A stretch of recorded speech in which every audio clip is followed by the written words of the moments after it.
Un mystérieux complot contre le pape Jean-Paul II, révélé en Côte d'Ivoire par le président Houphouët-Boigny. Les premiers soldats français de l'opération Daguet ont débarqué à Yambou, en Arabie Saoudite. Le droit de l'enfance, c'est d'abord le droit de vivre. Le premier sommet de l'enfance s'ouvre à l'ONU en présence de 70 chefs d'État et de gouvernement. 50e pole position pour Ayrton Senna au Grand Prix d'Espagne. En première ligne à ses côtés, Alain Prost. Bonsoir, mais d'abord, le désespoir d'un forcené dans le Val d'Oise. Il menace ce soir de tuer femmes et enfants et il a déjà blessé 5 policiers et un riverain cet après-midi. Jean-François Gringoire. Il était 13 h environ lorsque Pascal Moesta s'est rendu à l'appartement de sa femme au 4e étage d'un HLM d'Hermont dans le Val d'Oise. Son épouse y vit depuis 6 mois avec leurs 2 petites filles de 8 et 10 ans. Ils sont séparés en instance de divorce et Pascal Moesta, peintre en bâtiment au chômage depuis le mois d'août, a soudain basculé. Depuis plus de 6 heures, armé d'un fusil de chasse, il est retranché dans l'appartement et menace de tuer son épouse et ses 2 enfants. Moesta, 33 ans, originaire de la Guadeloupe, est d'une extrême nervosité puisque vers 13h30, il n'a pas hésité à ouvrir le feu sur les 4 policiers venus pour tenter de le raisonner. 2h30 plus tard, vers 16h, il tire sur un voisin qui se trouvait dans son jardin et l'atteint dans le dos. Il y a 1 heure, c'est un inspecteur de police qui a été touché à son tour. Tous ont été transportés à l'hôpital, mais leur état de santé n'inspire pas d'inquiétude. Néanmoins, 5 ambulances des sapeurs-pompiers sont stationnées à proximité dans un quartier bouclé par une trentaine de policiers. L'unité d'élite du RAID n'a pas encore été appelée sur place et les autorités tentent toujours de parlementer avec le forcené. Au début du mois, Pascal Moesta avait déjà voulu tuer sa femme en tentant de l'électrocuter dans sa baignoire. Placé en garde à vue, il avait été remis en liberté. La politique étrangère est d'abord la politique africaine. En Côte d'Ivoire, le président Houphouët-Boigny accuse ni plus ni moins l'opposition d'avoir fomenté un complot contre le pape lors de son séjour à Yamoussoukro. À 1 mois de l'élection présidentielle, la confession prend tout son poids. Nathalie Ether. Vous avez demandé l'assassinat de sa sainteté le pape, c'est honteux. Pour Félix Houphouët-Boigny, aucun doute, un complot a bel et bien été envisagé lors de la visite de Jean-Paul II en Côte d'Ivoire. À l'origine de ce complot, certains partis d'opposition que le président ivoirien s'est refusé de nommer. Le 10 septembre dernier, le pape consacre en grande pompe la basilique Notre-Dame de la Paix à Yamoussoukro. L'assassinat était prévu au cours de la cérémonie. Mais alors, coup de théâtre, l'homme chargé de l'attentat prend peur et se réfugie chez un cardinal ivoirien. Aujourd'hui, ce dernier confirme l'existence du complot, mais en déplore l'utilisation politique par Houphouët-Boigny. Il fallait garder le secret, a déclaré le cardinal. Ce que le président a fait n'est pas digne d'un chrétien. De leur côté, les partis opposés au gouvernement ont vivement réagi aux accusations du chef d'État. Pour eux, il s'agit là d'une nouvelle tentative de déstabilisation de l'opposition. Récemment, les forces de l'ordre ont violemment dispersé 2 manifestations anti-gouvernementales. Cette affaire fait donc monter d'un cran la tension qui règne en Côte d'Ivoire à 1 mois des premières élections libres après 30 ans d'un seul et même pouvoir. Pas de réaction ce soir au Vatican. Le pape Jean-Paul II a préféré faire sien le cri de tous les enfants du monde pour davantage d'amour et de respect de leurs inaliénables dignité et droit à la vie. Message adressé par le pape au secrétaire général des Nations Unies, M. Pérez de Cuéllar, à l'ouverture du premier sommet de l'enfance aux Nations Unies. Plus de 70 chefs d'État et de gouvernement vont se réunir ce week-end à New York et s'engager solennellement à ce qu'en l'an 2000, tous les enfants aient le même droit à la santé, à l'alimentation et à l'éducation. Le Premier ministre Michel Rocard participe à ce premier sommet. Exemple maintenant d'une situation dramatique et inhumaine, les mouroirs pour enfants en Roumanie. Révélés l'hiver dernier à la face du monde, ils n'ont pas disparu avec la Révolution. Anne Gouraud. On les appelle les Camins Spital. Derrière leurs murs, ces foyers sont en fait de véritables mouroirs pour les enfants de 3 à 18 ans. Des enfants dont on a oublié le nom et l'origine pour les désigner sous le seul terme d'irrécupérables. Handicapés physiques et mentaux, victimes du sida ou tout simplement orphelins, ils sont plus de 5000 en Roumanie à s'entasser dans ces centres. Il aura fallu la chute du régime Ceausescu pour que l'image de ces enfants morts-vivants nous parvienne. Ces enfants vivent dans des conditions inimaginables. 10 par lit. 10 lits par chambre, et on appelle ça des chambres. L'urine amène le sol, tous les jours.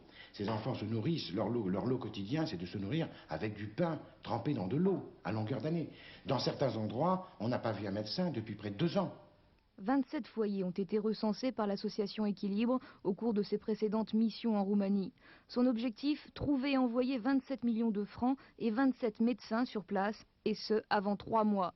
L'hiver dernier, 1200 enfants sont morts. C'est urgentissime, urgentissime. Si avant la fin de l'année, c'est-à-dire avant le 20 décembre, on n'est pas venu en aide à ces enfants, dans 3 mois, 20, 30, 40% d'entre eux seront morts. Le froid en Roumanie ne commence pas comme à Nice. Et ce drame que nous vivons, il faut quand même que nous le sachions, est à moins de 3 heures de Paris.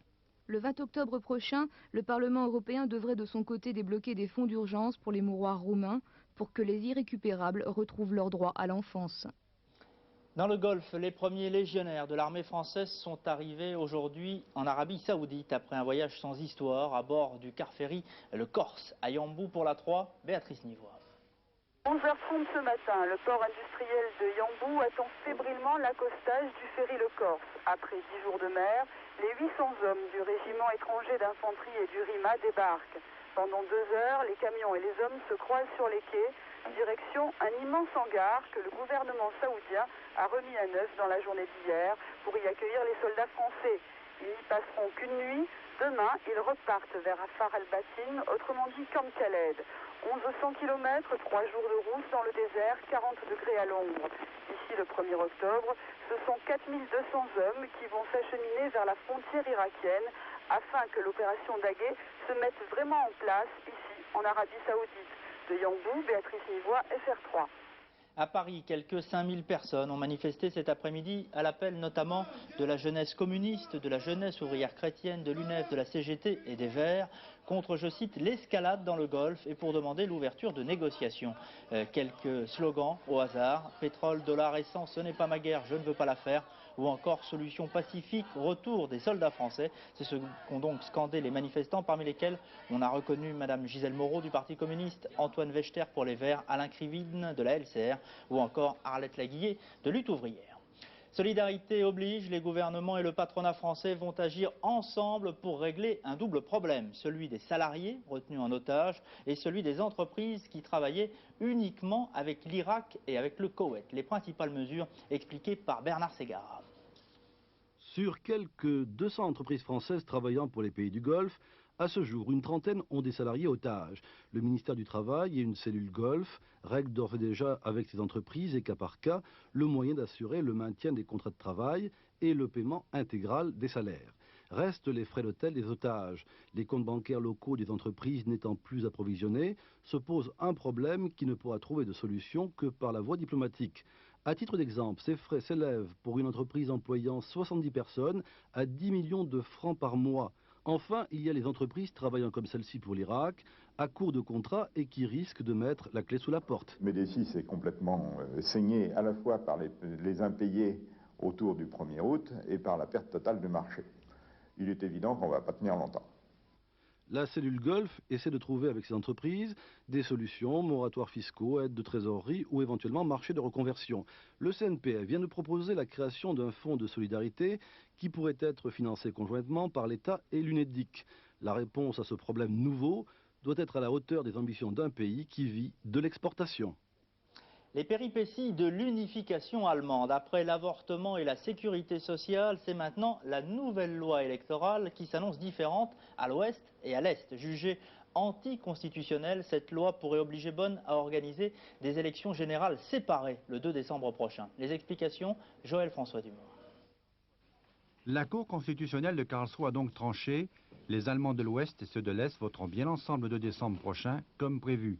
Mais ils devront le faire suivant des modalités qui resteront propres aux 2 États allemands que forment encore, et jusqu'au 3 octobre, la République fédérale à l'Ouest et la République démocratique à l'Est. Les petits partis proches de l'extrême droite en RFA et de l'extrême gauche en RDA se félicitent de cette décision. La loi électorale prévoyait un seuil de représentativité de 5% et limitait les panachages de listes plaçant la barre trop haute. Le grand perdant est le SPD, le Parti social-démocrate d'Oscar Lafontaine, frappé de plein fouet à l'Est par les communistes et les écolos pacifistes sur sa gauche et par les conservateurs sur sa droite. La CSU bavaroise, par contre, pourra ainsi additionner ses voix à celles de la DSU orientale. Les Allemands réunifiés devront donc, d'ici le 16 octobre prochain, se doter d'une nouvelle loi. Cependant, les autres lois n'ont pas été invalidées. Autrement dit, l'avortement continuera d'être légalisé à l'Est et interdit à l'Ouest.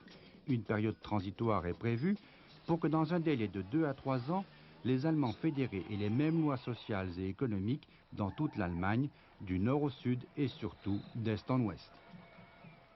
Politique en France, Michel Rocard, absent aujourd'hui de la réunion du comité directeur du PS, n'a donc pas apporté sa contribution au débat qui nourrit le Parti socialiste. Question, faut-il gouverner avec l'opinion ou avec le parti? Le débat reste ouvert, mais l'incident est clos. Daniel Sportiello. Michel Rocard a voulu donner une leçon de modestie au PS. Pierre Mauroy lui rend la politesse. Un homme d'État peut devoir s'opposer à l'opinion majoritaire, lance-t-il au Premier ministre, soupçonné de vouloir gouverner sans faire de vagues. En montant personnellement au créneau, Pierre Mauroy évite que d'autres ne le fassent. Lionel Jospin ou Pierre Jox, par exemple, qui n'en pensent pas moins. Mais ils sont ministres du gouvernement Rocard. En ces temps de crise, cela aurait fait désordre. Pierre Mauroy limite donc les dégâts, sans compter qu'après avoir fait monter la pression, il peut se permettre de la faire redescendre. Michel Rocard est un vieux copain et un ami. Donc, la façon dont nous avons dialogué, c'est un dialogue d'amis. C'est un dialogue sur le fond, sur les idées. Je partage beaucoup de ses idées, il partage beaucoup des miennes. Un certain nombre de ses idées, je ne les partage pas, et il ne partage pas les miennes. C'est tout, nous en discutons. Et les socialistes, au moment où ils vont lancer leur projet, c'est bien naturel que les uns et les autres, dans la sincérité de leurs propos et la vérité de ce qu'ils pensent, avancent leurs idées. En décidant de mettre un bémol à la polémique, le premier secrétaire évite que l'axe Mauroy-Jospin-Rocard, issu du congrès de Rennes, ne vole en éclats, ce qui aurait conforté un autre courant, celui de Laurent Fabius par exemple. Économie et sociologie, à 2 ans de l'ouverture d'Euro Disney à Marne-la-Vallée, une question de plus en plus inquiétante. La société française a-t-elle du goût et de l'intérêt pour les parcs de loisirs? Après les difficultés de Zygopholie à Nice, de Mirapolis en banlieue parisienne, c'est maintenant le Big Bang Schtroumpf en Moselle qui envisage de déposer son bilan. Dominique Dumas. Les petits lutins bleus de Peyo sont dans le rouge. Le parc Big Bang Schtroumpf à Gondange en Moselle craint un dépôt de bilan pour le 7 octobre prochain. Pourtant, 5 repreneurs seraient d'ores et déjà sur les rangs. Jacques Chérec, le parrain du projet, demeure, lui, résolument optimiste. Actuellement, tout ce bruit qu'il y a autour du dépôt de bilan est lié justement à la recherche de repreneurs qui se sont annoncés, qui sont dans les coulisses et qui s'intéressent au parc. Si des grands des loisirs s'intéressent au parc, ça veut dire qu'il est sauvable. La difficulté de démarrage pour certains parcs n'est pas une nouveauté. Nice et son Zygopholis ou encore Mirapolis à Cergy-Pontoise ont connu à des époques différentes les mêmes incertitudes avec, pour Mirapolis, une solution financière récente. Dans tous les cas, le nombre de visiteurs était toujours inférieur aux prévisions. À cela s'ajoutent dès le départ des coûts de fonctionnement importants, difficiles à rééquilibrer. Si dans le nord de la France, le climat n'autorise pas un taux de remplissage sur toute l'année, et si souvent le prix des entrées fait reculer certains parents, d'autres critères sont à reconsidérer. Enfin, le modèle américain n'est pas toujours transposable. La mentalité individuelle en France est très différente de celle qu'on rencontre aux États-Unis. Et les sorties familiales sont également vécues différemment. C'est-à-dire qu'il y a un modèle de vie familiale libertaire qui est en train de se développer très fortement en France aujourd'hui et qui fait que chacun fait un petit peu ce qu'il a envie de faire de son côté et que les regroupements familiaux sont plus rares. Moralité, il faut attirer les parents avec des motifs plus culturels, comme ici au Futuroscope de Jaunet-Clan près de Poitiers, ou encore avec des particularités régionales. Cela ne signifie pas pour autant que les Français demeurent les irréductibles Gaulois, hermétiques à toutes les initiatives. Le grand pardon, le Yom Kippour, aujourd'hui pour l'ensemble de la communauté juive en France et dans le monde. Une grande fête religieuse célébrée par tous, quelle que soit la ferveur de chacun. Enquête, Laurence Piquet, Philippe Basquin. Prière de pénitence, Yom Kippour, anniversaire du jour où Dieu accorda le pardon à son peuple, coupable d'avoir adoré le veau d'or. Israël coupé du reste du monde, le silence aussi dans le quartier juif à Paris. Le jour du pardon clôture une période de 10 jours d'austérité commencée au Nouvel An. Prière de Nouvel An, l'an 5751, dans cette famille de 9 enfants. Francine, 34 ans, fait partie d'un des mouvements juifs les plus radicaux. Elle suit à la lettre les recommandations du rabbin Lubavitch qui vit à New York. Pas question par exemple de montrer ses cheveux, elle porte une perruque. Dans sa cuisine, une pièce avant chaque cuisson pour les juifs les plus pauvres. Une secte prosélyte, lors de chaque fête, son mari José s'assure de la participation des autres juifs de l'immeuble. Voilà, et c'est dans ce moment-là que Dieu entend la voix des petites filles.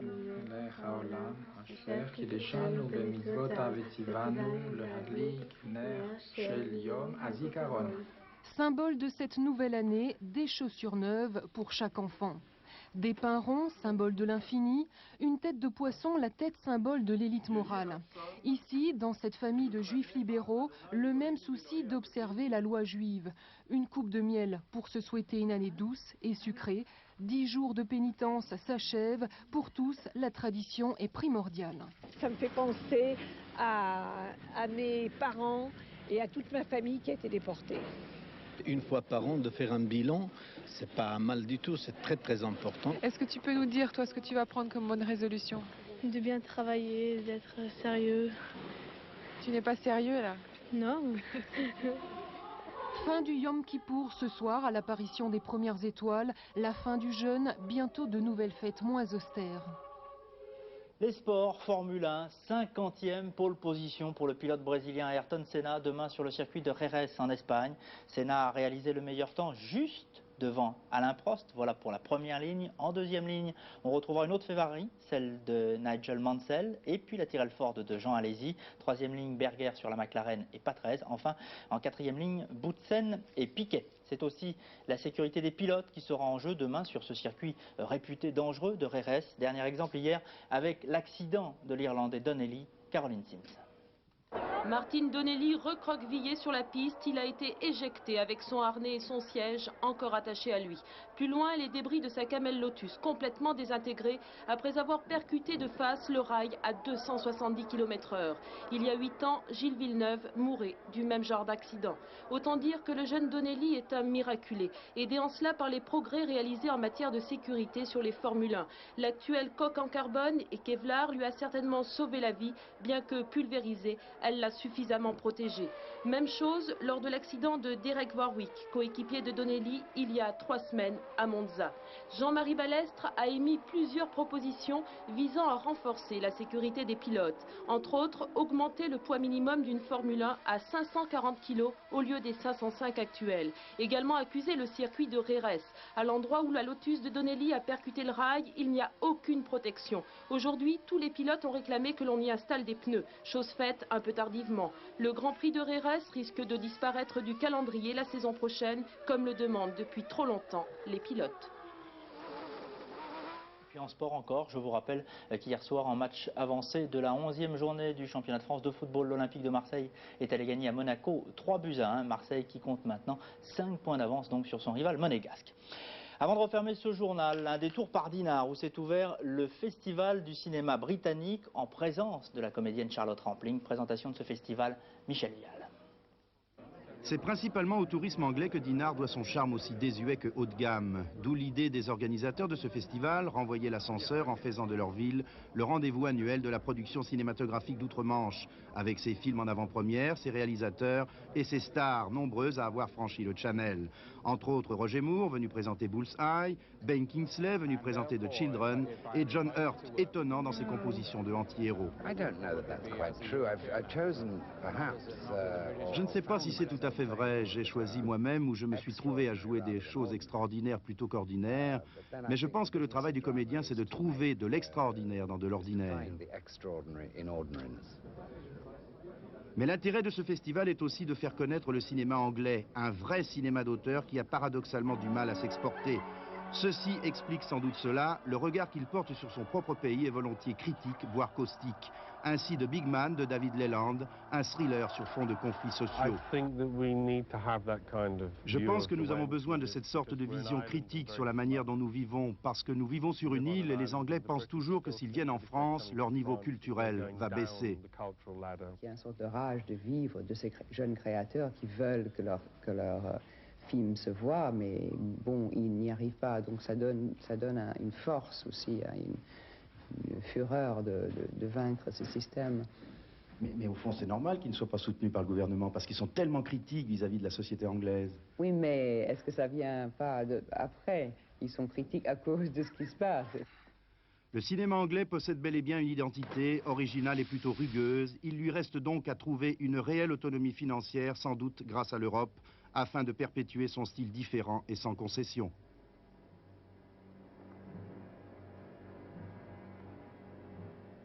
Voilà, et j'apprends à l'instant que pour la succession d'André Fontaine à la tête du journal Le Monde, notre confrère Daniel Vernet arrive en tête à l'issue du premier tour de la Société des rédacteurs. Il est notamment opposé pour la conquête, si l'on peut s'exprimer ainsi, de la direction du Monde à Jean-Marie Colombani et à Bernard Guetta. Un deuxième tour sera nécessaire. Le nouveau directeur du Monde, donc, qui sera peut-être désigné très tard ce soir. Les rapports du tiercé écarté qui s'est couru aujourd'hui à Évry. Pour gagner, il fallait jouer le 3, le 17 et le 8, ce qui vous rapporte dans l'ordre 3 894 francs, 778 francs 80 dans le désordre. Et puis le quarté plus, vous rajoutez l'as et vous avez gagné 68 532 francs dans l'ordre toujours 7 576 francs 80 dans le désordre.